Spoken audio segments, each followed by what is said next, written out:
Making your first sale, sending out your first invoices, all of those are momentous occasions. But you have to be honest when you say nothing beats when you first get that money in hand for making your first sale. Whether that's because you billed for it or it was a cash sale, doesn't really matter. That's really what we're in business for, even though a lot of people don't like to talk about it. We're in business to make money. What we need to understand is that in QuickBooks, it's not just let me have the money, now let me spend it. We need to actually account for that. There comes that word again, the accounting. Fortunately, in QuickBooks, it's a fairly easy process, but it is a process. In this chapter, we'll go through how to receive money, how to make bank deposits, and how to make sure everything is marked correctly so that your customers get credited for their transactions, you know where the money is, and all of the books are clean. It's turning out to be a pretty good day. I just received the mail and there's a couple of checks in there that I need to go ahead and put into QuickBooks so I can mark those counts as paid off and also so I can go to the bank and make a deposit.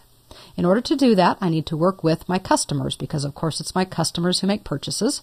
We know that we can use the home screen where they actually have a Receive Payments link, but we've been doing quite a bit of that, and so just for a little change of pace, I'll remind you that you also can use your menus. I'll go to the Customers menu, and about, a third of the way down or so, there is a Receive Payments option. When you click on this option, it opens the Receive Payments window.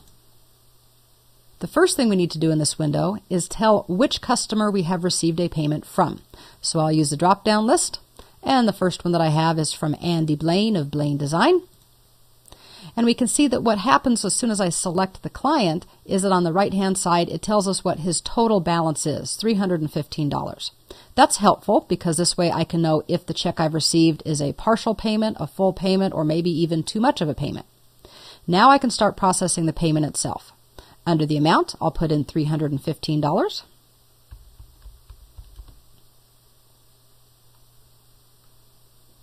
And then I'll go ahead and put the date that this was received. And I can choose the method of payment, which is a check. When you accept credit card payments, which is a different lesson, we actually can go ahead and do that and have those processed online. But he just wrote me a check, which is great.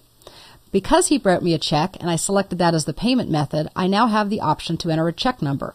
This is not required, but it really is a good reference because if Andy ever calls me and says, I don't remember making that payment or I thought it was more, I actually have more information in my records. I can remind him what check number it was, and if we ever need to talk to the bank, I do have that record as well.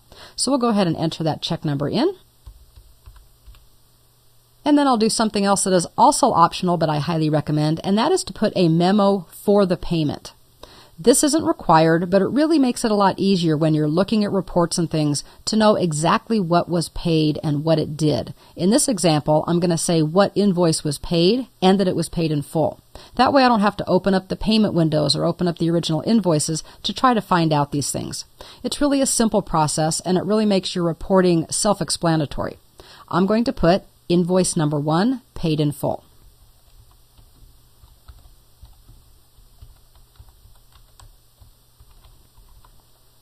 If you're wondering how I know this was for invoice 1, we just need to look at the bottom of the screen. Once you select a customer, this whole area will fill up with all of the details of any open or not completely paid invoices. In this case, Andy only has one. Invoice number 1 from July 9th. Over on the right, $315. That's still the amount that's due, and we are putting in a $350 payment. At the very bottom, it gives us a total. So if he had more than one invoice, it would total them up here for me. And then I get to see the totals for this transaction. The amount due is $315. The amount that's applied is $315. There are 0 discounts and credits applied. Therefore, he's going to have everything paid off. Since I have a second check that I also want to process, I'm going to click Save and New instead of Save and Close. Now I'm back to another blank payment screen. This time I'll choose from the drop-down, and I'm going to choose Brookfield Mechanical. By choosing Brookfield Mechanical, we actually get to see their invoice. I did not have to choose just the one job. If you recall, for Brookfield, we have an ongoing training job as well as a QuickBooks 2009 rollout. I could select either one. I happen to know that this payment is for the QuickBooks rollout. But by clicking on just Brookfield Mechanical, I do have the option of seeing all of their invoices for all jobs together. I then am going to go ahead and finish this just like I did for Andy's. But there's a little bit of a difference here. They owe $21,145, and they haven't paid the whole thing. They've sent me a check for $10,000. The date that we received that, since I received both of them in the mail, was also August 7th, and it was by a check, and now I'll put in their check number. Under the memo, instead of putting paid in full, I will put that it was either a partial payment or I can put in a balance, whichever one will help me most.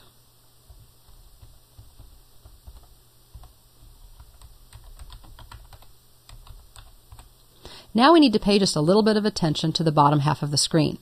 We have the invoice just like we did for Andy with the original amount and the amount due, and we can see that the amount that we put in here is actually the amount entered up above. That's easy. I just wanted to explain that if we had more than one invoice, we could actually split payments between multiple invoices, or we could pay a later invoice rather than the earlier one. The amount of the payment is actually editable. For example, I could come over to the $10,000 and I could turn it into $5,000. If I did that, of course, it would tell us that there is money that's unapplied, and that's not a good thing. But I just wanted to show you that this is an editable amount. So let me go ahead and change that back to $10,000. When we get down to the bottom of the screen, we will see why we still have some extra work to do. We've applied the $10,000 check. We know that there was $21,145 due. So all of that math is taking place. But what I need to do next is to actually work with a credit. On the left side of the screen, we can see that QuickBooks is keeping track of things for us, and it says, okay, hang on, you've applied this to invoice number 2, but that means that there's an $11,145 underpayment. They haven't paid the whole thing. What do I want to do as the business owner? You can either leave it as an underpayment, which is what I will do, or you can write off the extra amount. For example, if somebody wrote you a check and it was 2 or 3 cents short, you probably don't want to keep that on their account and you can just charge it off. That's what this option will provide you, and it appears anytime you have an underpayment for what is due.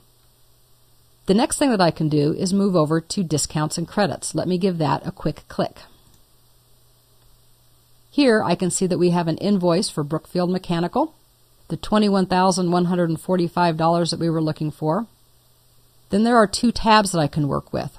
If I would have set up terms for this client, maybe they got a 1% discount if it was paid within 10 days of the invoice date, then this would be populated.